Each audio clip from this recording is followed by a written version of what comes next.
Okay mga birds, may nabili tayo sa surplus na solar panel pero scattered na siya, basag-basag na. Ayan, so 50 watts na solar panel. So dahil wala na yung frame niya na aluminum, ayan so nabasag siguro ito pag nung nasa biyahe na. So ang ginawa natin, nagkat tayo ng plywood. Ayun, nasa ilalim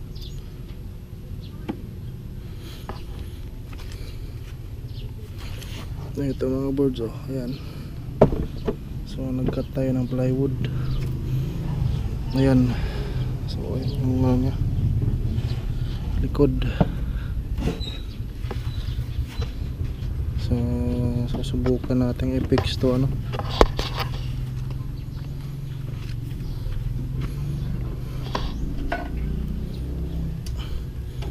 so meron pa naman siyang reading. Subukan natin kung may reading pa siya. So ayan,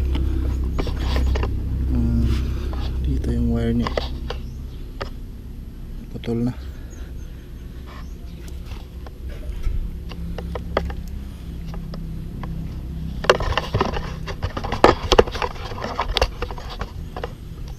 Ang hirap ng isang kamay so, meron tayong pang clamp dito Ayan. Tapos positive, tapos ito isa sa negative. So ayan mga birds so hindi pa siya totaling tinamaan ng araw pero meron na siyang reading. So 13 volts paiba-iba.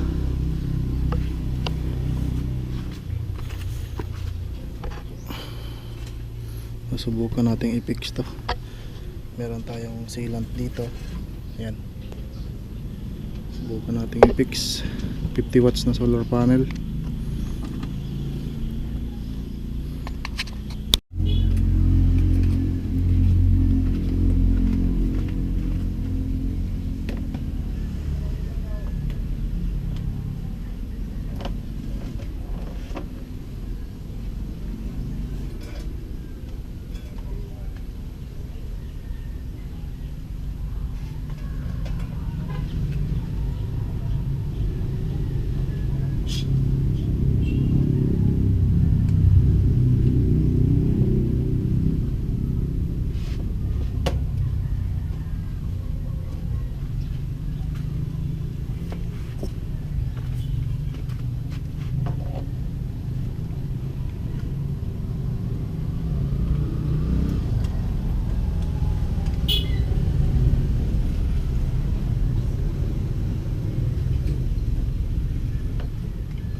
So ito na yung plywood mga birds lagyan natin ng sealant to lahat. Sealant. Ito naka-ready na So ito na pala yung yung description niya. Ang likod ng panel 50 watts.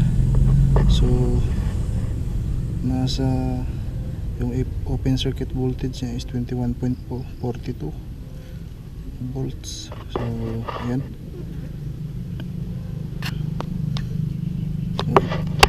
subukan natin i-fix ito.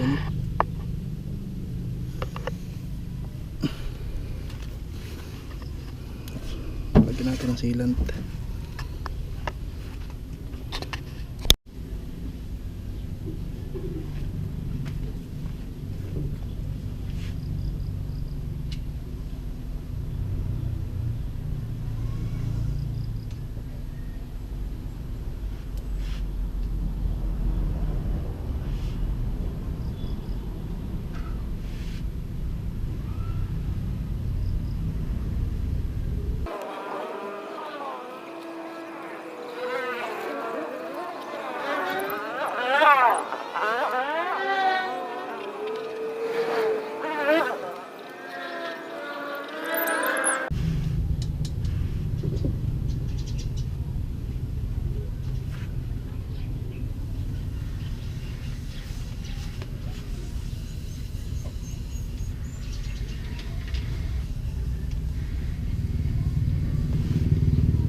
Yan lang mga birds, kailangan sealant na clear yung gagamitin niyo, no?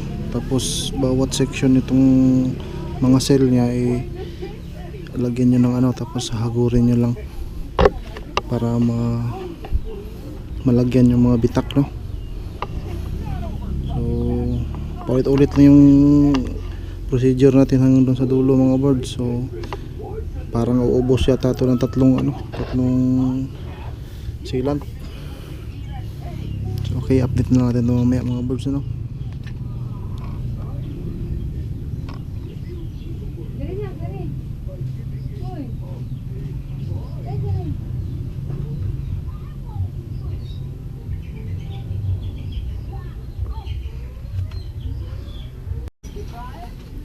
Okay mga birds, ito na yung update, ano.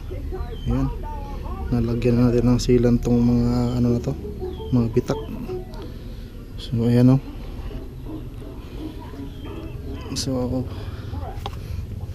dito rin sinubukan nating i-charge, no, itong battery na to. So nagre-reading na tayo ng ng 10 volts, 10.4. Ayan, makikita nyo yun.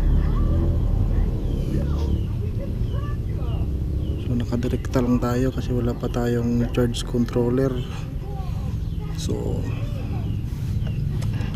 ito, ayan, DIY na muna tayo ngayon gamit yung sealant,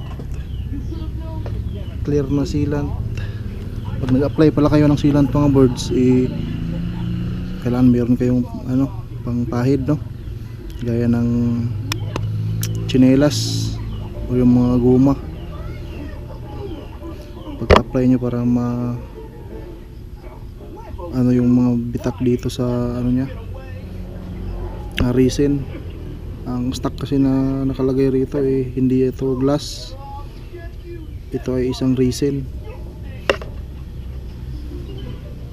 Ayan, nagkakarga na siya, no.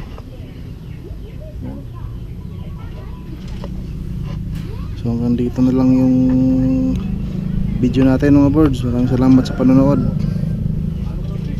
Thank you.